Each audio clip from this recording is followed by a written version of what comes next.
कहा तो स्टूडेंट ये डिफरेंशियल इक्वेशन के ऊपर मेरी तीसरी वीडियो आप देख रहे हैं जो ऑब्जेक्टिव के ऊपर बनाई गई है। इसमें हम पहले 9 ऑब्जेक्टिव देख चुके हैं और पहली वीडियो में हम लोगों ने डिफरेंशियल इक्वेशन की तमाम बेसिक को डिस्कस किया था।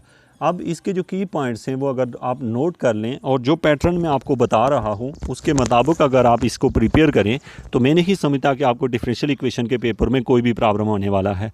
इसलिए याद रखें कि जो जो पॉइंट्स मैं आपको बता रहा हूँ वो नोट कर लें। आप शायद ऐसे होता है कि मैंने पिछले वीडियो में 9 एमसीक्यूज़ को डिस्कस किया जिनमें से एक एमसीक्यूज़ ऐसा है जिसको आगे 3 डिफरेंट तरीक़ों से लिखा गया था। ऐसे ही आप लोगों के पास टोटल 50 एमसीक्यूज़ ऐसे होते हैं आपके सिलेबस में जिनको बेस बना के आप कोई भी एमसीक्यूज़ कर सकते हैं।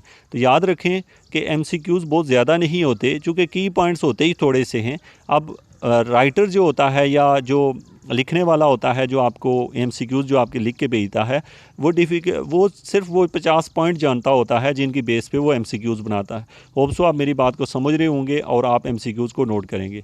और दूसरे नंबर पे आप लोगों ने चैनल को सब्सक्राइब कर लें और यहाँ पे फ़ौरन आपके पास नोटिफिकेशन आ जाएगा जो ही ये वीडियो अपलोड होगी। दूसरे नंबर पे कमेंट लाजमी करें, नीचे आपने लिखना है तो ताकि मैं फिर नेक्स्ट वीडियो आपके लिए शेयर करूँगा अगर आपको इससे फ़ायदा पहुँच रहा है तो। अगर नहीं पहुंच रहा तो मैं वीडियो को मज़ीद वीडियोस अपलोड नहीं करूंगा। तो आप इसे देख के ज़रूर नीचे कमेंट करेंगे। नेक्स्ट वन है क्वेश्चन नंबर 10 है।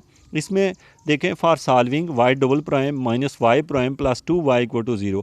स्टूडेंट्स मैं आपसे एक सवाल पूछूं कि ये जो क्वेश्चन नंबर 10 है ये डिफरेंशियल इक्वेशन कितने आर्डर की है, तो आप कहेंगे सेकंड आर्डर है क्योंकि यहाँ y डबल प्राइम सबसे बड़ा है और इसका 2 बार डेरिवेटिव है तो ये सेकंड आर्डर डिफरेंशियल इक्वेशन है। और इसके साथ ये जो 2 दी हुई वैल्यूज़ हैं ये बाउंड्री कंडीशंस हैं। आपसे को पूछे कि ये बाउंड्री कंडीशन है या इनिशियल कंडीशंस, लेकिन आप कहेंगे नहीं ये बाउंड्री कंडीशन है। आपसे को पूछे आपको क्या पता ये बाउंड्री कंडीशन है या इनिशियल कंडीशन, तो आप कहेंगे कि क्योंकि y एट 0 इक्वल टू 0 दिया हुआ है, y एट 1 इक्वल टू 0 दिया हुआ है। तो चूँकि y एट 0 और y एट 1 है, अगर ये दोनों डिफरेंट दी हुई वैल्यू तो वो बाउंड्री कंडीशन होती है, और अगर दोनों y एट 0 पे दी होती तो वो इनिशियल कंडीशन होती है। इस एमसीक्यूज़ को ज़हन में रख लें, लाजमी पूछा जाता है और मुझे पूरी श्योरिटी है कि आपके पेपर में आपके ये 50% चांसेस हैं ये आपसे पूछा जाता है कि बाउंड्री कंडीशन है इनिशियल कंडीशन। तो स्टूडेंट आपको थोड़ा सा इसे डिफ्रेंशिएट करना आना चाहिए, इस पॉइंट को नोट कर लें। और ये कभी भी सवाल बदल के जो मर्ज़ी दिया हो आपको समझो what is different between boundary condition और इनिशियल कंडीशन। नेक्स्ट वन है हमारे पास यहाँ पे क्वेश्चन नंबर 11 है। क्वेश्चन 11 को देखें तो function obtain after solving differential equation is known as. ये बहुत अहम क्वेश्चन है कि आप जब डिफरेंशियल इक्वेशन को हल करने के बाद जो रिजल्ट निकालते हैं तो उसको क्या कहा जाता है। तो यहाँ पे आपके पास है, याद रखें डिफरेंशियल इक्वेशन को हल करके जो रिज़ल्ट आता है उसको सॉल्यूशन कहा जाता है या उसको रूट कहा जाता है। तो यहाँ पे आपको 4 ऑप्शन दिए हुए हैं, जो एक्यूरेट ऑप्शन है वो रूट है।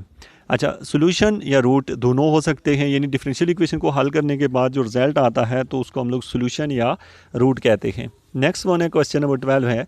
द डिफरेंशियल इक्वेशन, आप देख रहे हैं डिफरेंशियल इक्वेशन है, ये जो है may be called a linear equation of. इसको हम मे बी कॉल्ड क्यों लिखा गया है, क्या ये असल में ये नॉन लीनियर इक्वेशन है। याद रखें ये नॉन लीनियर क्यों है, क्योंकि इसमें y का क्यूब x के साथ मल्टीप्लाई हो रहा है, इसलिए ये नॉन लीनियर है। लेकिन ये लीनियर बन जाती है, जो तरीका हमें बर्नौली ने बताया वो तरीका अपनाएं तो ये लीनियर बन जाती है, यानी इसमें कुछ सब्स्टिट्यूट करके हम इसे लीनियर बना सकते हैं। इसलिए यहाँ पे सेंटेंस लिखा गया है a differential equation may be called as a linear. May be called का मतलब कि ये अभी लीनियर नहीं है लेकिन आप इसको लीनियर बना सकते हैं। और ये जो है ना, इस तरह की इक्वेशन कभी भी दी हो, जैसे एक्स वाई क्यूब है, एक्स वाई स्क्वायर हो या इस तरह की कोई भी वैल्यू हो, यानी वैल्यू जो वाई की है वो 1 से ग्रेटर हो, तो इन दैट केस वो इक्वेशन नॉन लीनियर होती है। तो आपको ये पता हो, आपसे अगर जनरली पूछे जाए इक्वेशन लीनियर है नॉन लीनियर, तो आप आंसर देंगे कि नॉन लीनियर है। लेकिन आप लोग इसे ये ज़रूर बता सकते हैं कि इसको बर्नौली इक्वेशन के थ्रू हम लीनियर बना सकते हैं, बर्नौली के तरीके से। बर्नौली ने हमें ये बात बताई है। उसके बाद क्वेश्चन नंबर 13 है। The order of differential equation of family of circle touching a fix straight line passing through origin is. अब यहाँ पे आपसे क्या पूछा जा रहा है कि एक डिफरेंशियल इक्वेशन के बारे में कि order of differential equation of family of circle. अब फैमिली ऑफ सर्कल की डिफरेंशियल इक्वेशन आपने देखी थी डी एक्स पिछली वीडियो में आपने देखी थी, plus y d y equal to 0। तो वो ये पूछ रहा है कि उसका आर्डर कितना होता है स्ट्रेट लाइन पासिंग थ्रू। तो आपको पता है कि जो सर्कल, इलिप्स, पैराबोला, हाइपरबोला की जो शेप्स होती है इनके आर्डर 2 में आते हैं। मैं पिछले लेक्चर में आपको ये बता चुका हूँ। क्वेश्चन नंबर 14 देखें। A homogeneous differential equation always, जो होमोजीनियस डिफरेंशियल इक्वेशन होती है वो हमेशा क्या करती है, possess a non trivial solution. वो चूँकि जो याद रखें कि एक होमोजीनियस डिफरेंशियल इक्वेशन होती है, होमोजीनियस इक्वेशन के अंदर सोल्यूशन जो होते हैं वो ट्रिवियल सोल्यूशन भी होता है और नॉन ट्रिवियल सोल्यूशन भी होता है। तो ये यहाँ पे कहा जा रहा है कि जो होमोजीनियस डिफरेंशियल इक्वेशन होती है उसमें नो सोल्यूशन एट ऑल, पहला ऑप्शन दिया कि इसका कोई सोल्यूशन नहीं होता, नॉन ट्रिवियल सोल्यूशन इसमें का, और या फिर इसका सिंगुलर सोल्यूशन, या फिर इसमें क्या होता है पोजेस अ ट्रिवियल सोल्यूशन। तो अब यहाँ पे हमें दिया गया है ट्रिवियल सोल्यूशन का मतलब ये होता है कि उसका आंसर 0 0 है, यानी कोई डिफरेंशियल इक्वेशन होमोजीनियस आपको समझ होगी, होमोजीनियस डिफरेंशियल इक्वेशन आपको पहचाननी आनी चाहिए। तो याद रखें कि ये होमोजीनियस इक्वेशन का जो है नॉन ट्रिवियल सोल्यूशन होता है। नॉन ट्रिवियल सोल्यूशन का मतलब होता है कि जो आपको एक्स या वाई निकालना होता है उसका आंसर 0 के अलावा कुछ और भी होता है उसका आंसर। यानी अगर आप डायरेक्ट उसकी जगह 0 पुट करेंगे तो इन दैट केस वो भी उसका जो 0 पुट करने से जो सोल्यूशन आता है उसको हम ट्रिवियल सोल्यूशन कहते होते हैं, और 0 के अलावा जो दूसरा सोल्यूशन होता है उसको नॉन ट्रिवियल कहा जाता है। नेक्स्ट है क्वेश्चन नंबर 15 है। यहाँ पे एक इक्वेशन दी हुई है x double prime plus 6x prime plus 9x equal to 0। यहाँ पे x at 0 equal to 0, x prime at 0 equal to 0। आप ये बताएं कि ये कौन सा क्वेश्चन है, ये बाउंड्री वैल्यू प्रॉब्लम है या फिर आप इसे कहेंगे इनिशियल वैल्यू प्रॉब्लम। तो यहाँ पे देखें x एट 0 इक्वल टू 2 है, x prime at 0 equal to 0 है। तो यहाँ गलती से लिखा है बाउंड्री वैल्यू प्रॉब्लम है, लेकिन ये बाउंड्री वैल्यू नहीं है, ये इनिशियल वैल्यू प्रॉब्लम है, क्योंकि ये दोनों 0 के ऊपर डिफाइन है। तो इसका करेक्ट ऑप्शन दूसरे वाला है, ये ऊपर वाला ऑप्शन नहीं है, क्योंकि ये सेम पॉइंट पे 0 0 के ऊपर डिफाइन है, यानी x एट 0 और एक्स प्राइम एट 0। दूसरी साइड पे जो 2 और 0 लिखा होता है उससे हमारा कोई गर्ज नहीं होती, हमने राइट साइड पे ही देखना होता है। तो आपको ये समझो डिफरेंस बिटवीन बाउंड्री वैल्यू और इनिशियल वैल्यू, तो ये इनिशियल वैल्यू है। नेक्स्ट है differential equation of first degree. जो फर्स्ट डिग्री होती है, differential equation of first degree always linear, यानी कि जो फर्स्ट डिग्री होती है डिफरेंशियल इक्वेशन वो क्या लीनियर होती है, मे और मे नॉट भी लीनियर होती है। तो डिफरेंशियल इक्वेशन जिसकी फर्स्ट डिग्री होती है तो वो हमारे पास dy बाई डी एक्स, तो यहाँ पे है ऑलवेज लीनियर। यहाँ पे differential equation of first degree जो है वो ऑलवेज लीनियर, जिसकी डिग्री 1 हो वो हमेशा लीनियर ही होती है। उसके बाद है the primitive of ODE is, जो प्रिमिटिव ऑफ ODE होता है इज़ कॉम्प्लीमेंट्री सोल्यूशन, यानी कॉम्प्लीमेंट्री सोल्यूशन को प्रिमिटिव ऑफ ODE कहा जाता है। मैंने आपको बताया था सोल्यूशन कितने होते हैं, जनरल सोल्यूशन होता है, कॉम्प्लीमेंट्री सोल्यूशन होता है और फिर पार्टिकुलर सोल्यूशन होता है।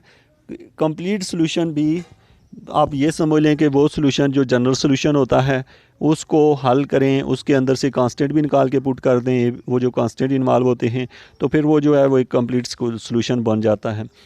अच्छा, ये बहुत अहम क्वेश्चन है कि प्रिमिटिव ऑफ ODE किसको कहा जाता है। तो आप कहते हैं कि ये किसको कहा जाता है, कॉम्प्लीमेंट्री सोल्यूशन को। यानी आप जब भी डिफरेंशियल इक्वेशन का हल करते हैं सबसे पहले उसका कॉम्प्लीमेंट्री सोल्यूशन निकालते हैं, फिर पार्टिकुलर सोल्यूशन निकालते हैं, फिर कॉम्प्लीमेंट्री और पार्टिकुलर को ऐड करते हैं तो जनरल सोल्यूशन निकलता है। जनरल सोल्यूशन के अंदर जो कांस्टेंट इन्वॉल्व होते हैं उनकी वैल्यू भी अगर कंडीशन से निकाल के पुट कर दी जाए तो वह कंप्लीट सोल्यूशन बन जाता है। आज का ये हमारा लास्ट MCQs है जिसमें हमने बताना है the differential equation y double prime plus y minus e की power y equal to 0 is, ये जो दी हुई है इसकी डिग्री कितनी है। तो स्टूडेंट याद रखें कि इसकी डिग्री 2 है। क्यों 2 है, क्योंकि y डबल प्राइम है और इसकी डिग्री 2 नहीं है, ये भी यहाँ पे गलत लिखा हुआ है, ये सेकंड आर्डर है। द डिफरेंशियल इक्वेशन ये जो दी हुई है ये सेकंड आर्डर है, लेकिन डिग्री इसकी 1 है। डिग्री इसकी पावर को कहा जाता है, यानी y डबल प्राइम की होल पावर 1 है तो सो इसकी डिग्री 1 है, क्योंकि यहाँ पे बाय मिस्टेक ये है। उसके बाद नॉन होमोजीनियस तो हम नहीं कह सकते क्योंकि दूसरी साइड पे 0 है और e की पावर y उसमें इन्वॉल्व है। नॉन लीनियर ऑप्शन है ऑफ डिग्री 2 और फिर लीनियर ऑप्शन है, तो ये हमें ऑप्शन दिए गए हैं। तो ऑप्शन में यहाँ पे अगर इस पर गौर करें y double prime plus y, इसकी लेफ़्ट साइड भी है, राइट साइड पे ई पावर y भी है, तो इसकी इन्वॉल्वमेंट की वजह से तो यहाँ पे बाकी इसकी डिग्री जो है ना वो 1 ही है। यहाँ पे इस क्वेश्चन में थोड़ा सा प्रॉब्लम है और बड़ा इंपॉर्टेंट क्वेश्चन है इसको समझना। उसमें चूँकि आपको होमोजेनियस की समझ आना, तो ये सारी चीज़ें चूँकि हम नेक्स्ट वीडियोज़ में डिस्कस करेंगे, आपके ये पॉइंट्स जो हैं वो क्लियर हो जाएंगे, जो पॉइंट्स बाकी हैं नेक्स्ट वीडियोज़ में। Thank you very much.